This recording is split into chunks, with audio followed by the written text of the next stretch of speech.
BRS working president KTR మాట్లాడుతున్నారు. ఇప్పుడు live చూద్దాం. 1,35,000 అవుతుంది. మా పొరగంలో కనీసం 100 రూపాయలతో మంచి భోజనం పెట్టేస్తలేదా నీకు? లేవా పైసలు?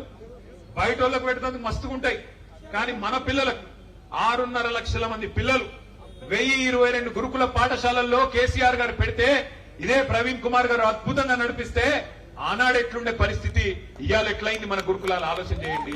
మన దళిత బిడ్డలు, మన గిరిజన బిడ్డలు, మన బలహీన వర్గాల బిడ్డలు ఇవాళ వాళ్ళు చచ్చిపోతుంటే, ఫుడ్ పాయిజనింగ్ అని రోజు ఒక్కసారి వస్తుంటే వార్తలు, గుండె అవిసిపోతుంటే చూసుకుంటా ఊకుందామా లేకపోతే కొట్లాడదామా ఆలోచించుంది. తెరలైన తెలంగాణను మళ్ళా మంచిగా చేయాలంటే ఒకే ఒక్క నాయకుడున్నాడు. ఆ నాయకుడు ఎవరు?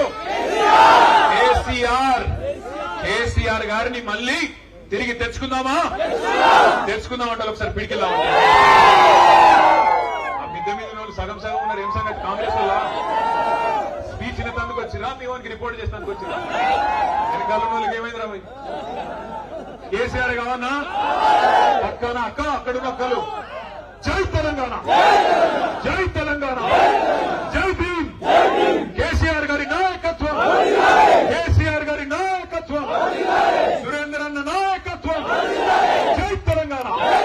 Thank you Ramana. మీరు వచ్చి మాకు స్ఫూర్తినిచ్చినందుకు, భరోసా ఇచ్చినందుకు. ఇప్పుడు అన్న సాయిలాన్ ఇంటికి వెళ్లి భోజనం చేసి మీరు వెళ్లాల్సిందిగా కోరుతున్నాను. అది ఒకటి. కిషోర్ మనకు 2000 కిలోమీటర్ వచ్చి మైల్ వచ్చి ఇక్కడ షెట్పల్లి సంగారెడ్డి హ్యాండిక్యాప్డ్ వికలాంగులు మన